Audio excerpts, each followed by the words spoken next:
ठरलं तर मग या पुढील एपिसोडमध्ये आपल्याला पाहायला मिळणार आहे तर प्रेक्षकांनो, फायनली अर्जुन आणि सायलीचं लग्न झालेलं आहे आणि चैतन्य आणि कुसुम सायलीला आणि अर्जुनला रवाना करण्यासाठी उभे असतात आणि सायली आणि अर्जुन गाडीत बसतात तर सायली अर्जुनला बोलते, सर मी तुम्हाला कोणत्या नावाने हाक मारू?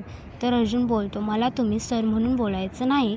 तर सायली अहो म्हणून बोलते. हे ऐकून अर्जुन खूप खुश होतो आणि त्याचा तोल जातो आणि कार ओव्हरटेक होते आणि सायली खूप घाबरते. तर फायनली सायली आणि अर्जुन सुभेदार घराच्या इथे एंट्री केलेली असते. पण सायली आणि अर्जुनला माहीत नसते की घरामध्ये आपल्याला प्रवेश मिळणार नाही, कारण प्रताप आणि कल्पनाने एक मिळून निर्णय घेतलेला असतो की सायलीला घरामध्ये प्रवेश द्यायचा नाही आणि सर्वांनाही देखील हा निर्णय मान्य असतो की आपण सायलीला कधीही स्वीकारायचं नाही आणि आपल्या घरामध्ये हा निर्णय शेवटचा झालेला आहे.